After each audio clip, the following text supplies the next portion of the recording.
The investigation begins in 15th century Rome, the height of the Renaissance. And a young Michelangelo, working off a clay model, sculpts what is destined to become the most venerated Christian sculpture in history. Little does the Vatican know, it has commissioned a radical attack of the Church.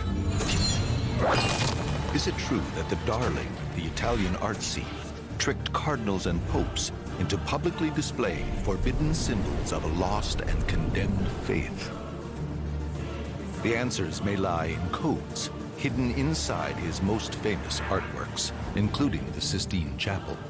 And in this recent discovery, a mysterious clay sculpture that just may be a long-lost Michelangelo. It all points to his membership in an underground movement so threatening to the Vatican that its very ideas were punishable by death.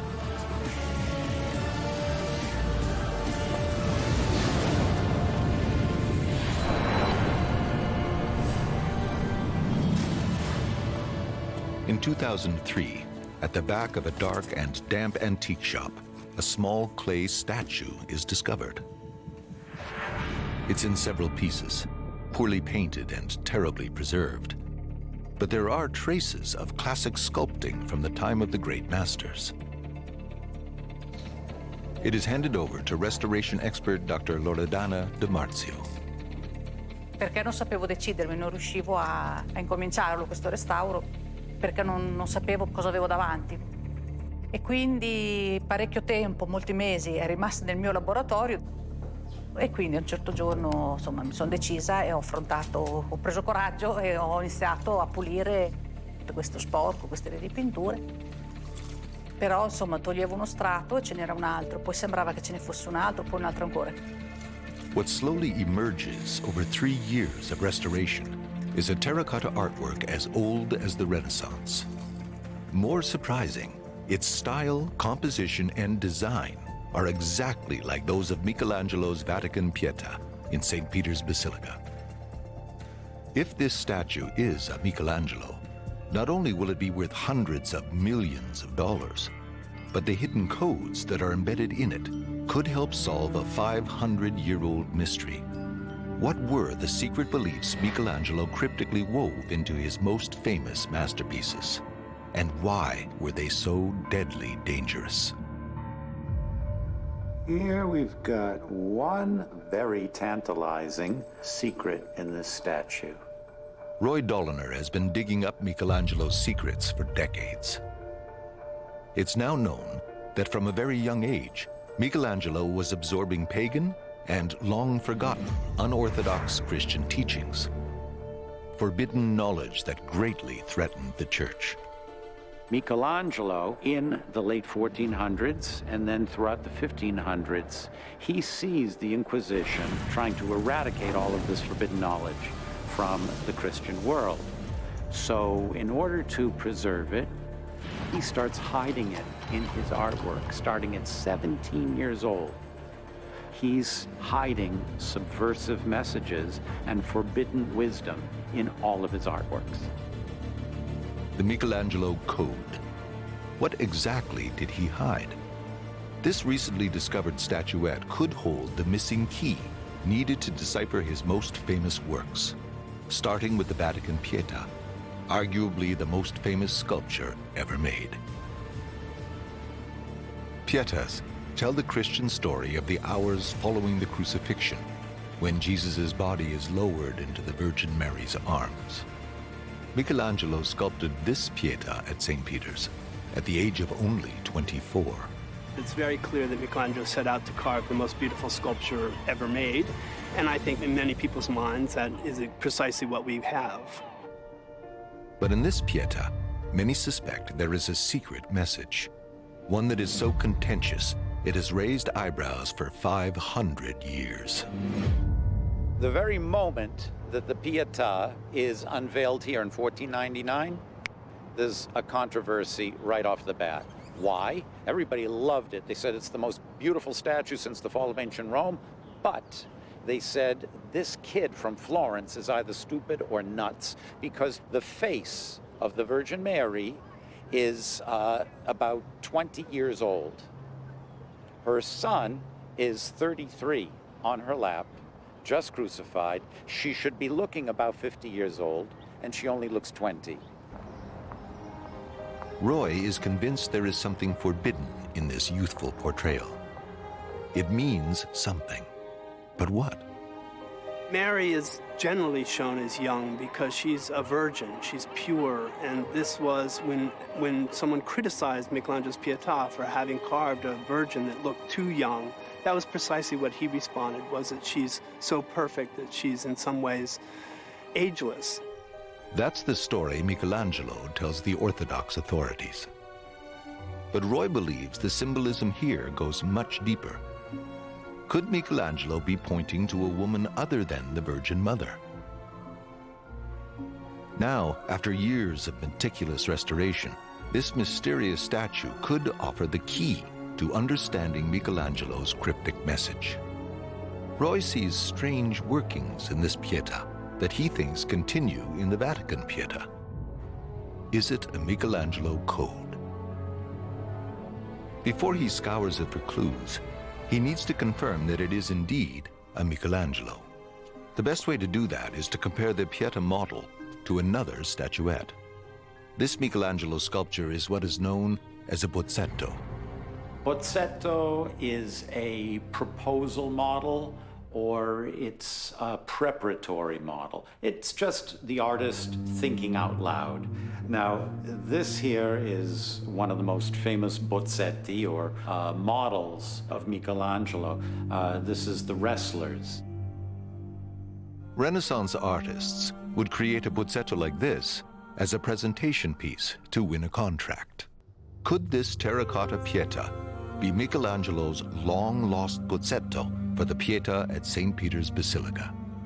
It's remarkably similar in style, but for it to be attributed to Michelangelo requires that the model be made from some very specific ingredients.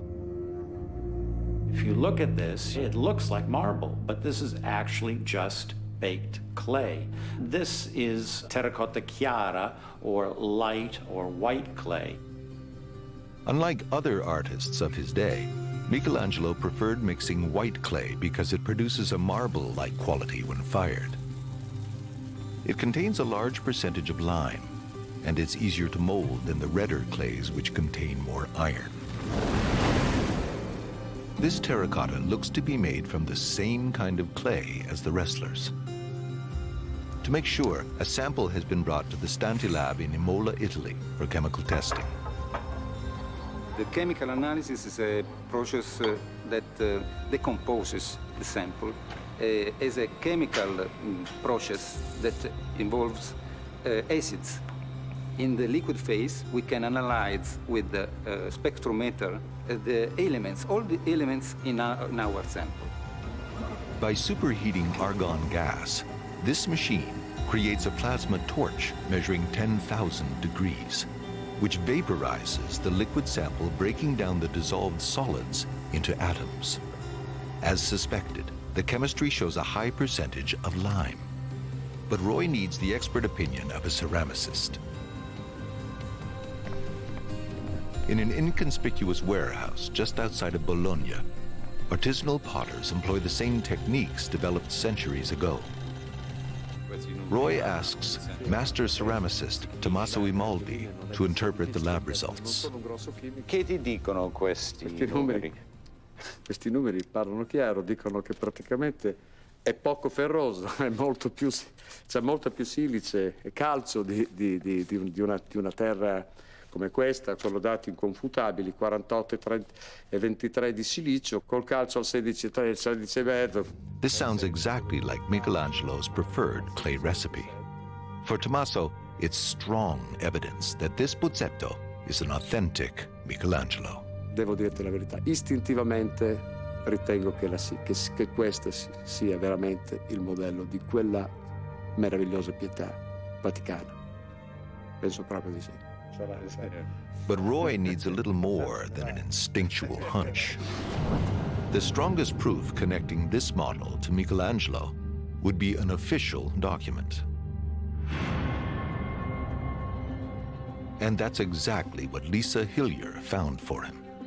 In her research of the estate inventories for rich families living in Bologna during the 16th century, she discovers that the Casali family had very close relationships with the best Renaissance artists of the day.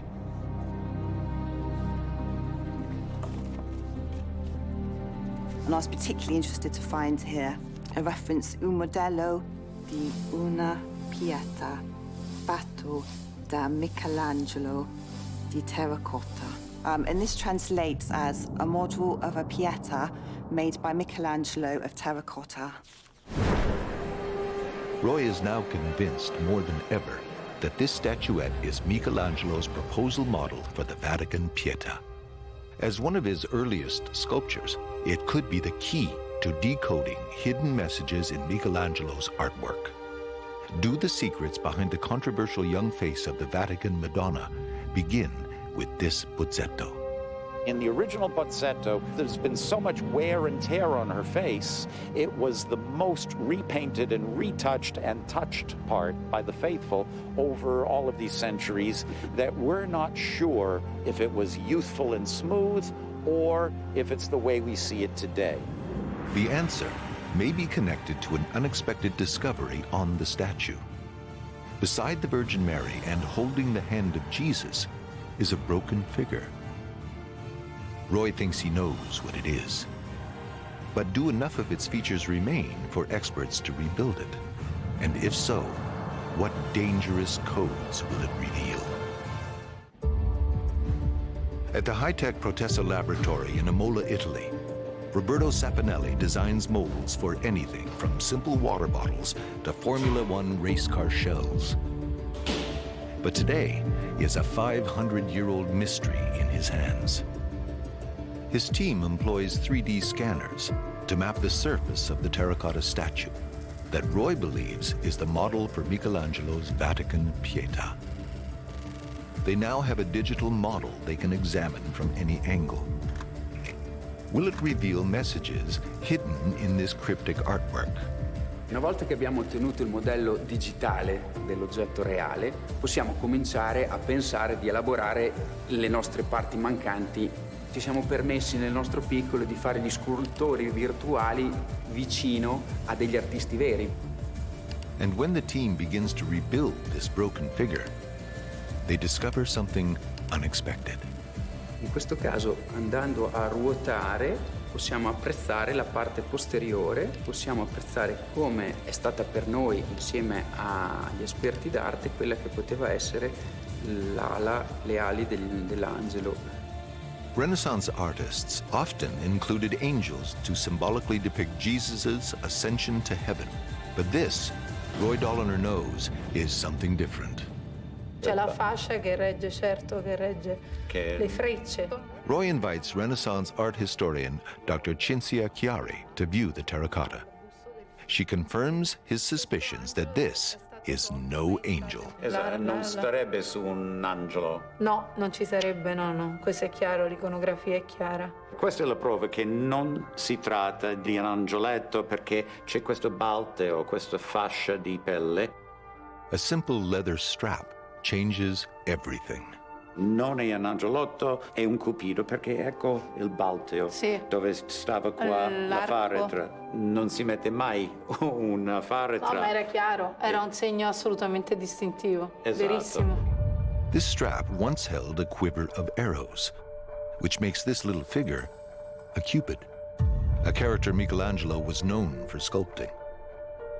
By sculpting a Cupid as part of a Pieta, Michelangelo was playing a dangerous game, inserting a pagan symbol of carnal love into the most iconic of Christian scenes.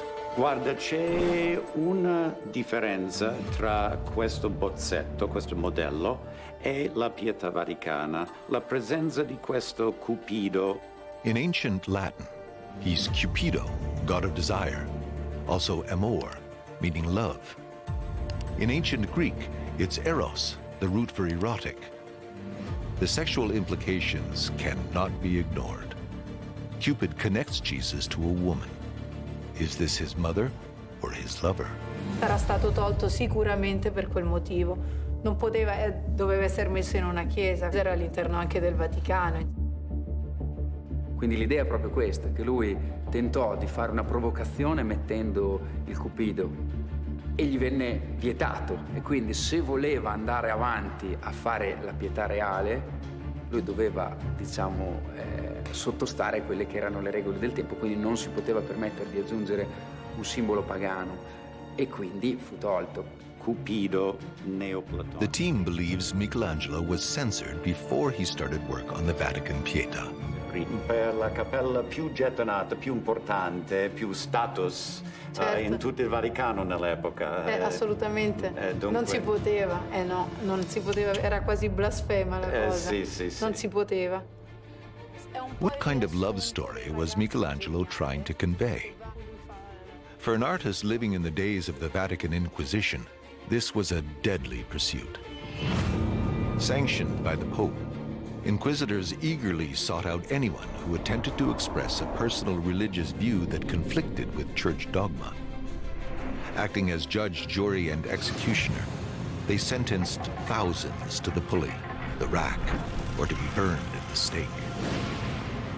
What hidden belief was Michelangelo encoding in his Cupid? And could it be his death warrant?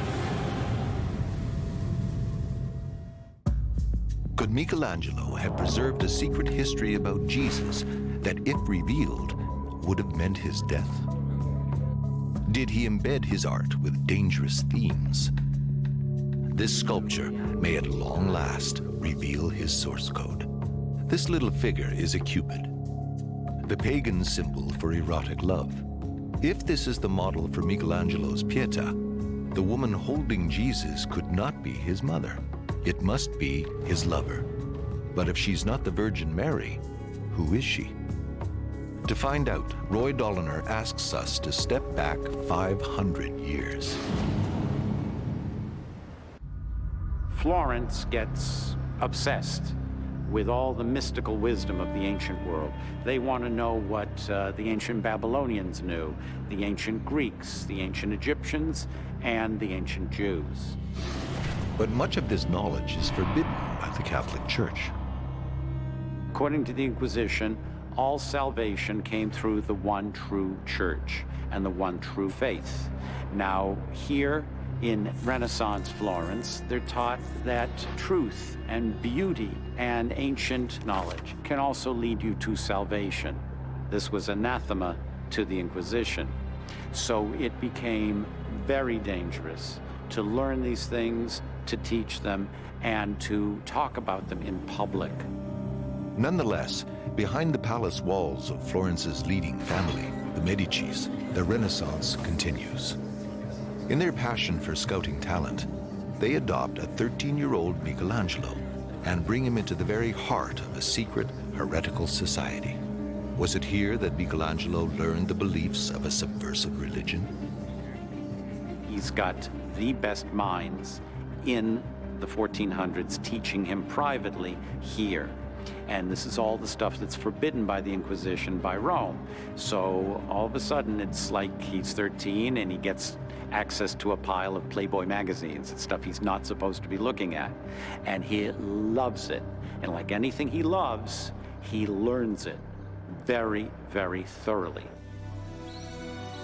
Roy says that the clues needed to decode Michelangelo's art will be found in the teachings of one of his greatest influences, the philosopher Giovanni Pico della Mirandola.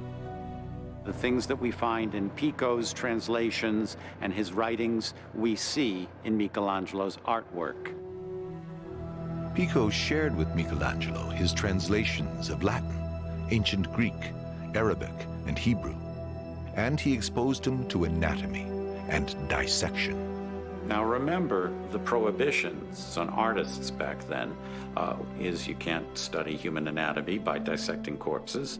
Church authorities condemned the study of anatomy because they believed it encouraged human dissection and grave robbing.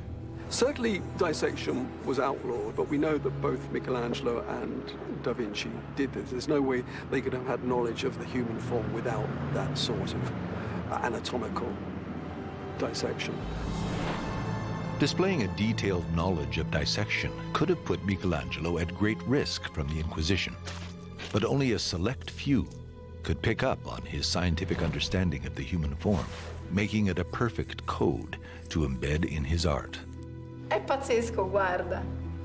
Sembra il profilo di un cuore. È incredibile. Bisognerebbe fare un profilo di questo e metterlo vicino a uno studio anatomico di un cuore. Se guardi il profilo, ecco, vedi il disegno. Eccolo la qua. sagoma E di qui una... entra l'arteria. Si chiudono veramente in una contemplazione. È C'è come l'amore. una cornice per l'amore. Per l'amore. Bellissimo. Was Michelangelo displaying an illicit knowledge of anatomy to sculpt a symbol of love and sexuality?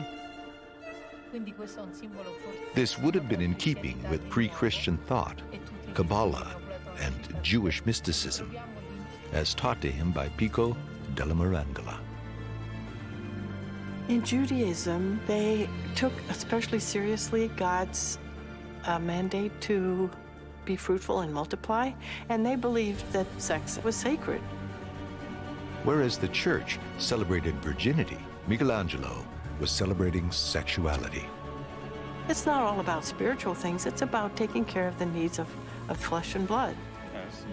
For Cinzia, this discovery is a revelation, the key to a hidden belief. Probabilmente lui vuole dire, io lo so che c'è il cristianesimo adesso, ma forse mi sto avvicinando a uno studio più antico, che è quello che la Chiesa non vuole, che lo copre, non può essere detto. The heart-shaped couple, together with this Cupid, calls out for a radical reinterpretation of this relationship. Who is this woman? Jesus' lover? His wife? The Gospels never specifically mention the marriage of Jesus and Mary Magdalene, but their partnership is hinted at in numerous ways. She's crying at the tomb, and Jesus, when he confronts her, she thinks he's the gardener, and he says, "Woman, why are you crying?" Well, the word for woman in Greek is also the same word for wife. So he could have been saying, "Wife, why are you crying?" for all we know. But of course they translate it woman instead of wife. Was Michelangelo privy to an ancient tradition that Jesus was not celibate, but married? Just a few years after studying under Pico, something terrible happened to his mentor. Qui siamo nella Basilica di San Marco. Sgorgò, nacque, quello che tutti conoscono ormai in tutto il mondo, il Rinascimento italiano. E in questo luogo, in questa lapide, dove viene riportato Pico della Mirandola, Ettore Poliziano. Poliziano was Pico della Mirandola's chief confidant. Together, they had an enormous influence on Michelangelo. Silvano is one of many researchers who suspect these two teachers of Michelangelo were murdered. But he is the only one who has found the proof. Deep below this church.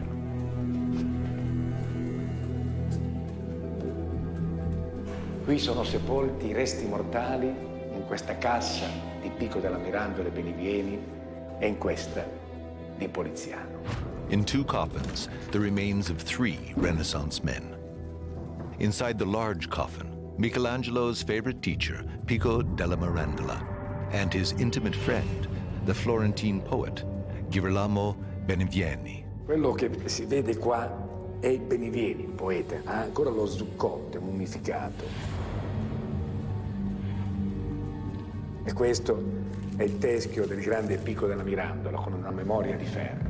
Leggeva un libro intero e sapeva a quella pagina cosa c'era scritto. Come sono morti.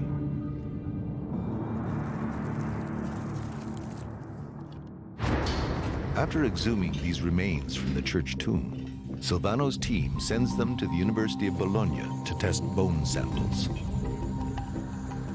The results prove Silvano's suspicions correct.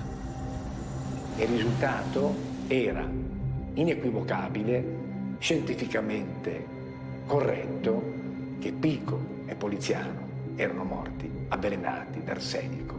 L'arsenico era talmente tanto che alla domanda che cosa era successo, una sola risposta potevamo dare: erano stati avvelenati.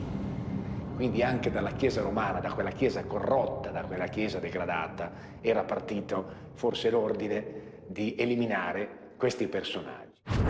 It was clear to a young Michelangelo that what Pico made public, he had to encrypt and encode. If he was caught circulating the religious ideas and philosophies taught by his teacher, he was as good as dead.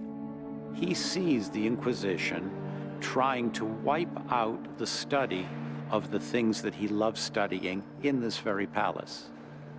So what does he do? He doesn't stick it in a coffee can. He doesn't stick it in a suitcase. He sticks it in his artwork. According to Roy, Michelangelo managed to hide some of his most dangerous artwork inside the official residence of the Pope. And here, he says, we will find the clues we need to decrypt this Cupid and the Vatican Pieta. Because the deadly symbols Michelangelo started to sculpt in his Pietas, he ended up scattering over a heavenly ceiling. I tell people that Michelangelo was hiding a message in a bottle. The bottle just happens to be the Sistine Chapel.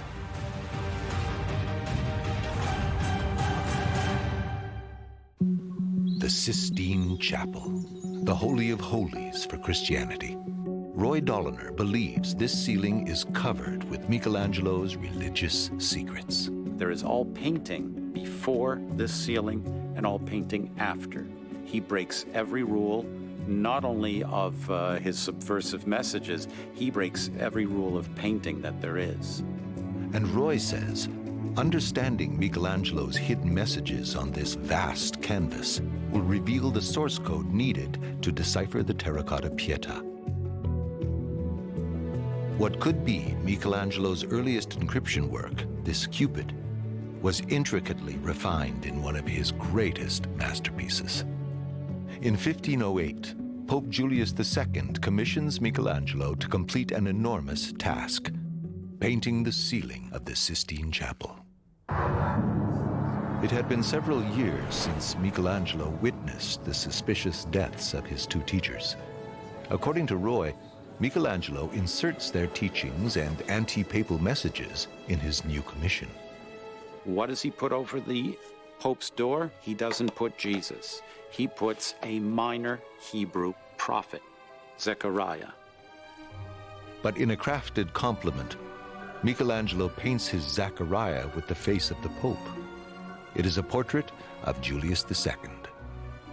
So Julius comes in, looks up and sees this. His reaction was undoubtedly, wait a minute, you put me in the place of Jesus? I'm good with that. But behind him are two little, we call them putti, little cherubic or angelic figures, these little boys. And the putto's hand is doing this. Now this, in the 1400s, 1500s, this is the equivalent of what we would do today with our middle finger. So to put it in very technical terms, the putti are flipping the bird at the back of the head of Pope Julius II. If the Pope had seen this, there would have been one dead Florentine artist before he could paint anything else.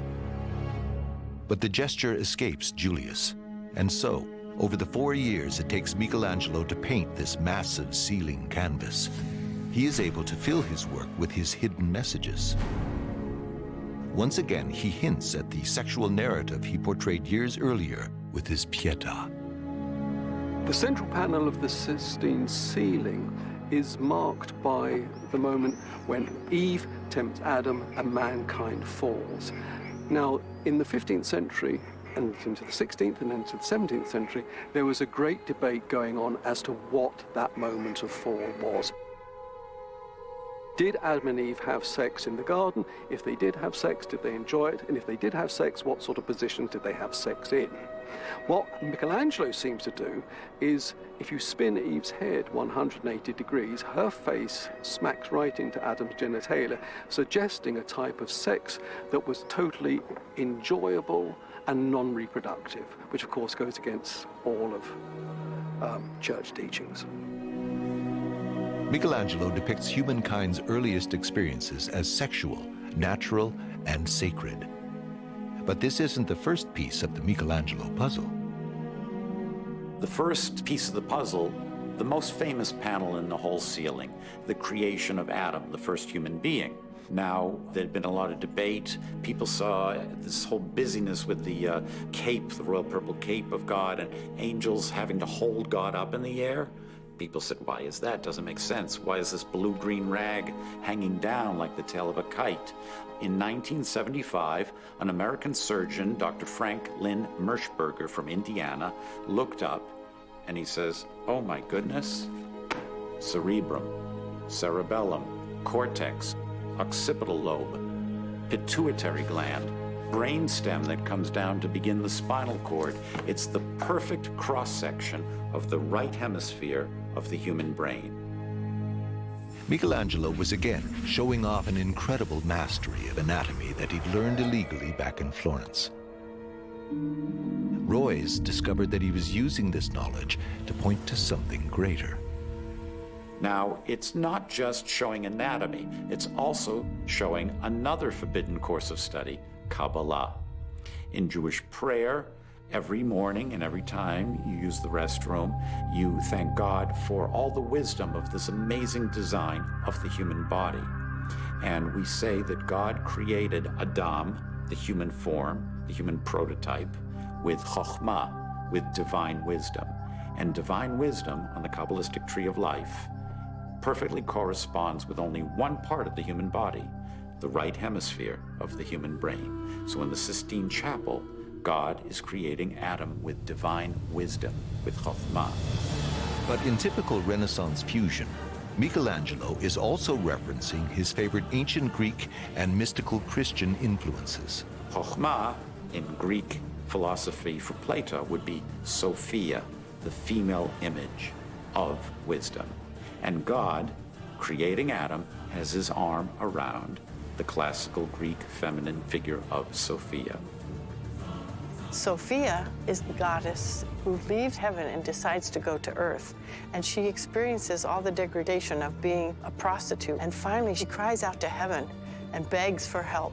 And then God dispatches his son, and he brings her back into heaven and is reunited with her as bride and groom. Mary Magdalene embodies Sophia as the bride.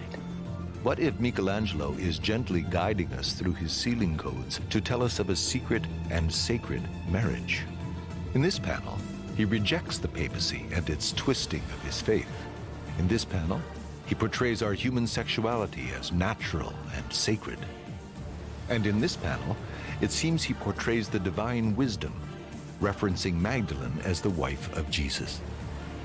Has the Michelangelo code been broken? The code he created when he made Mary so young she could only be Jesus' lover. The presence of a Cupid in his original model may provide the shocking answer. It seems that this recently discovered sculpture is the original model for one of the most famous works of art ever created, the Vatican Pieta by Michelangelo. If embraced by the art world, it will be worth hundreds of millions of dollars. More than this, it may provide a source code to the heretical beliefs that Michelangelo embedded in all his work. The most surprising discovery is this Cupid. There are two big differences that are noticeable right away between the terracotta clay pozzetto, the model for the Pietà, and the final product, the Vatican marble Pietà, which is right inside the basilica here. One big difference is a Cupid that was problematic for the Vatican because there is that possible interpretation of carnal, erotic passion for Cupid. The second difference is the face of the mother of Jesus, the Virgin Mary. She only looks about 20, and she should be pushing 50. It seems that when Michelangelo was forced to remove Cupid from the Pietà, he managed to hide the forbidden secret in Mary's face. Can it be that this Mary, venerated for centuries, is not Jesus' mother, but his wife, Mary Magdalene? Roy Dolliner won't take it that far. If they had any inkling that it was Mary Magdalene, it would have been the end of the statue, and it would have been the end of young Michelangelo and his whole career ahead of him. So Mary Magdalene sitting in for the Virgin Mary in this statue I don't buy it. But how do we explain the presence of a sexual Cupid in the proposal model? Surely Michelangelo was not suggesting that Jesus was connected to his mother in a sexual way. Mette un po' in discussione la Madonna, mette in discussione questa vicinanza materna che non è più maternità ma è amore vero, è amore carnale, che è quello che la Chiesa non vuole, che lo copre, non può essere detto. What was it that so threatened the Church? Did Michelangelo believe a historical truth had been concealed from later Christians? Had the real story of Jesus and Magdalene been suppressed? What if the first Christian heresy was the denial of the bride? I found that in the canonical Gospels, there's one woman who stands out above all women, the preeminent Mary Magdalene. So if there is a goddess in the Gospels, it has to be Mary Magdalene in that role of bride. If Michelangelo had subscribed to these mystical beliefs, he would have been disturbed that the earliest Christian story of Mary Magdalene had been censored. Christianity has imbued the mother of Jesus with the feminine spirit, but yet she's so untouchable in a way. I mean, you can't imagine her having a normal sex life because she's perpetually virgin. So she doesn't really embody the flesh and blood the way Mary Magdalene does. Mary Magdalene is the full-bodied, feminine. For Cinzia, it makes sense that Michelangelo would want to secretly restore the original Magdalene. Lui era un tormentato e iniziava ad essere deluso dalla Chiesa. Lui pensava c'era un amore, lei era Maddalena, ed è terreno l'amore. Lei che lo tocca non era possibile. Basta con questo, era amore, era vero amore, c'è Cupido, si toccano i capelli.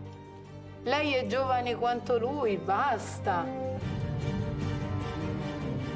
Cinzia presents one last piece of evidence, and mysteriously, it is what's absent that completes the puzzle.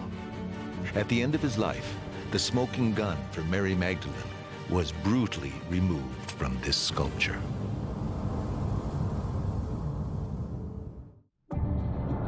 At the end of his long career, for his own tomb, Michelangelo begins the monumental task of sculpting 4 larger-than-life figures out of this single piece of marble.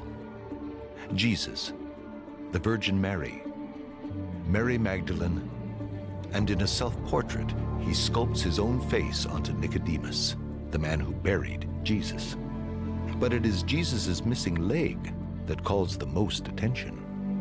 Molti si sono posti delle domande per capire come mai manca una gamba proprio lì. Perché non c'è? Perché l'ha rotta, l'ha spezzata, l'ha buttata via? It's pretty clear that the basic pose of Christ was thought out from the very beginning, that Christ did have a leg that was going to go over the lap of his mother. But in the 15th and 16th centuries, a slung leg was a significant and explicit symbol. It was not often that you saw explicit scenes of sex. Sex was hinted at by what is called a slung leg motif. That is, a man's leg thrown over the thigh of a girl, indicating that perhaps that is sex. Such an intimate pose for a mother and son would have been interpreted as incest. Mai si era vista una figura dove Gesù accavallava una gamba sulla Madonna. Probabilmente lei lo prendeva in braccio, lo accoglieva tra le braccia sceso dalla croce. Ma era impensabile che Gesù gli mettesse una gamba sulla sua gamba. But maybe that's not at all what Michelangelo was hinting at. Could it be that he sculpted his Jesus with a leg draping over the thigh of Mary Magdalene? If we reject the traditional interpretation of this composition and simply swap the two Marys, making this Mary the Virgin Mother and this Mary the Magdalene, the message becomes clear. At 80 years old, Michelangelo could be using a leg to encode the same heretical teaching he had hidden 60 years previous in Mary's youthful face and in this Cupid. It was a bold move on his part to add a sexual dimension to this otherwise religious subject matter. But this is so typical of Michelangelo. He does this over and over again in his life. Shockingly, Michelangelo attempted to destroy this Pieta, dismembering body parts with a hammer in a fit of rage. Some scholars believe he was upset with the balance of the figures or the vulgar posture. But maybe he decided his forbidden message would never be accepted as sacred. That his Magdalene would always be sullied in some way by the church's teachings. And so he shattered this Pieta, obliterating the leg. His student stopped him from demolishing the sculpture entirely, and it was sold and reassembled, and that may have allowed for a cover-up. Se guardiamo la scultura e le figure, ci rendiamo perfettamente conto che Maria Maddalena è stata fatta da un'altra mano, la mano del Calcagni. It was another Florentine sculptor, Tiberio Calcagni, who completed the female figure at the left. Carving a Cupid on her head, he presented her as Mary Magdalene, perhaps an attempt to divert attention away from this unfinished Mary and this missing leg, erasing the sexual relationship between Jesus and his lover, covering up the original intent of Michelangelo, until the discovery of this bozzetto. Together, these Pietas may show an enduring desire for Michelangelo to encrypt a secret tradition of a sacred relationship. It seems that Michelangelo believed in a real history and a real marriage between Jesus and Mary Magdalene. It was this story that he expertly encoded into his Pietas, even while he was being censored. Non lo può fare questo com'è. Ecco qui che l'idea che dà inizialmente, dopo, nella parte finale, la ripropone nell'opera È magna. la storia della vita di Michelangelo, la sua visione contro la visione vaticana. Sì. Quindi va via un po' tutto, la stessa mano cambia. And so, the Michelangelo Code may be carrying a heretical message, hidden inside a young woman's face because the church would not permit his Cupid to play in this scene of love. A natural, earthly, and sacred love between what he believed to be husband and wife.